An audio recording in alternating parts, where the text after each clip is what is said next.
While ripping apart freedom-hating Terminids and Automatons in Helldivers 2 is fun with a squad, there may be times when you decide to spread democracy on your own. So, if your friends are busy, or you work for IGN and thus never had friends to begin with, we've put together this list of tips to help you stay alive on your own against humanity's enemies. Sometimes you're by yourself purely by chance, but if you want to ensure that no one joins you on the front lines, then you'll want to disable matchmaking from the menu. Missions will generally take longer by yourself than they would with a group. That's why we recommend you be selective about what operations you take on.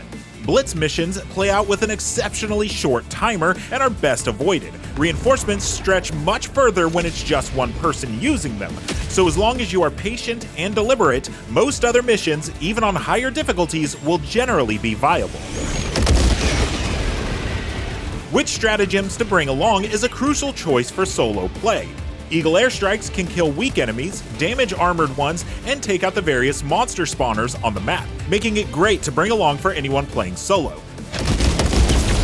Combine that with the orbital precision strike for small groups, or the 500 kilogram bomb for large groups, and you will be able to take out enemies and complete any objectives without needing to stop. Also, the Guard Dog Rover is a drone that will stay near you and can melt anything that gets too close to it with its laser rifle, and can be a solid stand-in for a squad mate watching your back.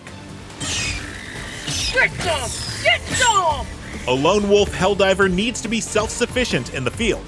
That means being armed with weapons that are versatile, without leaving you vulnerable during long reload periods. The teeth of democracy! The SG-225 Breaker Shotgun remains a great all-around primary weapon due to its stopping power, rate of fire, and surprising range.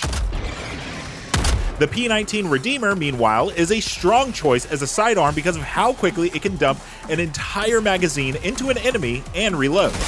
As tempting as a recoilless rifle may be for a support weapon, you are much better off bringing something that can fire multiple times without requiring a long reload. The autocannon works great in this role, or if you prefer to save your backpack slot for the Guard Dog Rover, the heavy machine gun or grenade launcher is useful in a pinch. The grenade launcher will also help with plugging up those extra bug holes without having to call in a supply drop just for those extra grenades.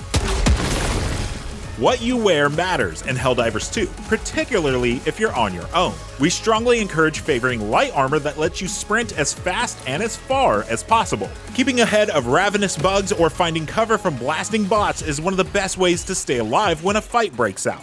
From there are two perks you should look for in your armor.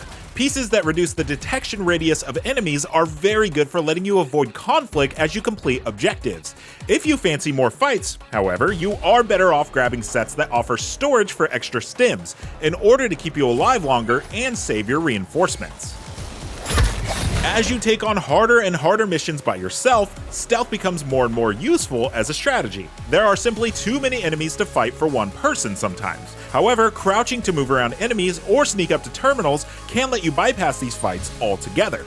Move behind cover to avoid being spotted, and resist the urge to sprint everywhere and give your position away. Remember, an unnoticed Helldiver is a surviving Helldiver. For more tips to help you refine your freedom-spreading skills, be sure to read through our growing Helldivers 2 wiki. And for everything else video games, stick with IGN.